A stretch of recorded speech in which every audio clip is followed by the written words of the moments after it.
Ito, ilalagay ko na lang sa may party loot bags. Meron yata kami sa kasi. Basta way back, ewan.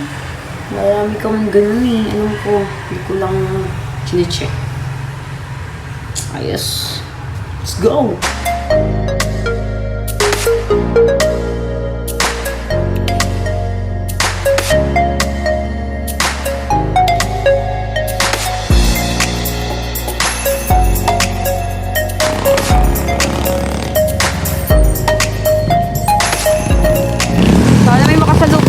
May nakasalubong kaming kuya dito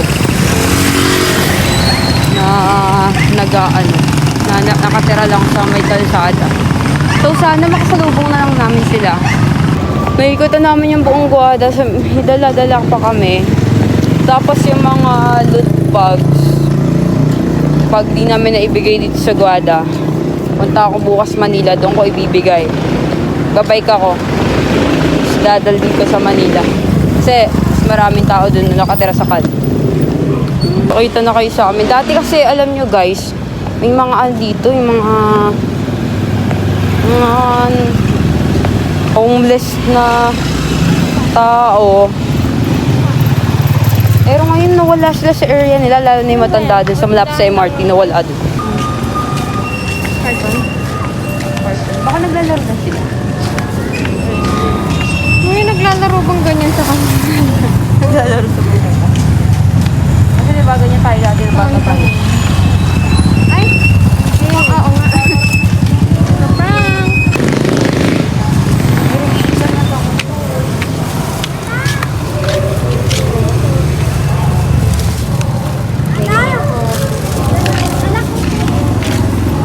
Thank you po. Ako daw walang thank you. Thank you po. Wow!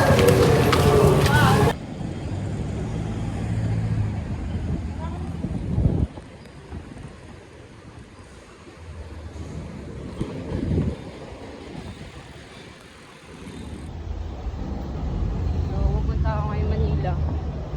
Kasi hindi ko na ipamigay lahat yung party loot bags. Kasi parang tumukuha kasi yung mga bata that time. So, baka nag-celebrate din sila gano'n. Kaya dito tayo sa Manila.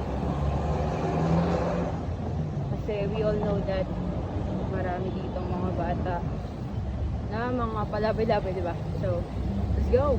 Bleh!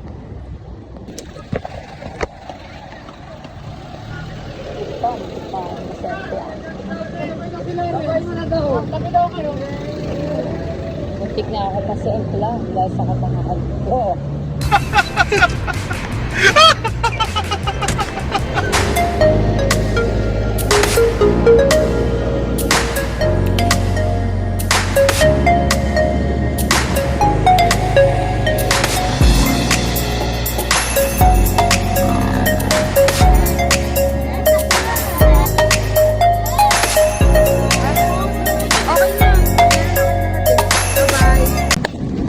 So, nagbibigay nga ako ng mga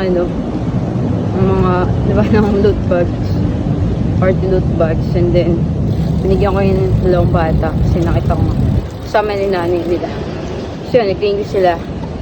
And then, lumapit yung dalawang bata. Tapos, biglang may tumakbo yung mga matatanda na. Tapos, parang sila gusto nila meron sila. And then, sabing gano'n na isa. Parang, dagdagan ko raw yung sa bata. So, nakakaawa naman talaga siya. Which is parang may siya, damage yung lips niya, gano'n. So, binigyan ko ulit. Tapos parang yun, yung mga matatanda na mga ibang mga lalaki. Parang, pengisa parang, ang kulit nila sobra. Kasi nakakatakot pa. So, yun lang. Umis na ako, guys.